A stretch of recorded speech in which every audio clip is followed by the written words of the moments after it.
સદભૂમિ મોરવાડના સમાજ અગ્રણીઓ, સમાજ શ્રેષ્ઠીઓ, પ્રબુદ્ધ નગરજનો તથા આ સમગ્ર શાળા પરિવારને સતી સંત અને શુરાણી ભૂમિ, શુદ્ધ ભૂમિ નવી મોરવાડની દીકરી ભક્તિ પંડ્યાના પ્રણામ. પ્રજ્ઞા પરમાત્માની આરાધના કરીએ, જ્ઞાનની વિશાળ દરેકના હાથમાં પ્રજ્વલ કરીએ. અજ્ઞાનનું તિમિર હરાતું જશે, અંતે પ્રગટશે યજ્ઞાવેદીની જ્વાળા, સઘળું થશે જળાહળા. આજે શુભારંભ થઈ રહી છે એક એવી શાળા. આજે આપણે દરેક એવી એક શાળા પરિવારનો ભાગ બનવા જઈ રહ્યા છીએ.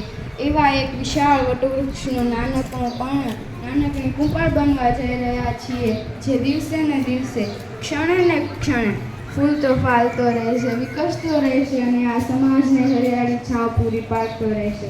બાળક જ્યારે પોતાનું પ્રથમ ડગલું શાળામાં મૂકે છે, ત્યારે તેની અંદરની ધૂનીનો ગણગણાટ કંઈક એવો હોય છે. કહે છે, શબ્દ નથી પણ શબ્દનો ભંડાર છું, શબ્દ નથી પણ શબ્દનો ભંડાર છું.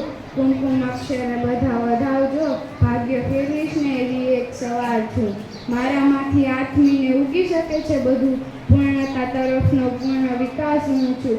દરેકે દરેક બાળકની અંદર આવા જ કંઈક સુર રહેલા હોય છે. એટલે તો કહેવાય છે કે જો દેખાય છે વિશ્વમાં ક્યાંક સુખ, તો એ સુખનું સરનામું છે મારી શાળા. જો દેખાય છે વિશ્વમાં ક્યાંક આનંદ, તો એ આનંદનો અવસર છે મારી શાળા. જો દેખાય છે વિશ્વમાં ક્યાંક ઉત્સાહ, તો એ ઉત્સાહનો ભોગ છે મારી શાળા. અને એનાથી આગળ કહું ને તો પણ ખોટું નહીં પડે કે જો દેખાય છે વિશ્વમાં ક્યાંક ભગવાન, તો એ ભગવાનનું ધામ છે મારી શાળા. બાળક જ્યારે જન્મે છે ત્યારે ઈશ્વર કોઈને ખાલી નથી મોકલતો. દરેકે દરેક બાળકની અંદર ઓછામાં ઓછું એક વિચાર બીજ રહેલો હોય છે. બાળક જ્યારે શાળાએ આવે છે ત્યારે પોતાની સાથે એ વિચાર બીજ લઈને આવે છે. શક્ય નથી કે દરેકે દરેક બાળક સમાજમાં મોટો સર્જન બની શકે, સમાજમાં પ્રસિદ્ધ થઈ શકે, પરંતુ તે પોતાની સાથે એક વિચાર બીજ લઈને જન્મેલો હોય છે. આ શાળા એવું એક ઉપવન છે જ્યાં દરરોજ સવારે બાળક આવે છે, પોતાનું ઈચ્છતું વિચાર બીજ લાવે છે. શિક્ષકો શાળા સંકુલને વિચારીને વિચાર બીજને ખાતર પાણી આપે છે અને તે બીજનું જતન કરે છે. એટલે તો મને કહેવાનું મન થાય છે, હું આવી હતી તો રડતા રડતા,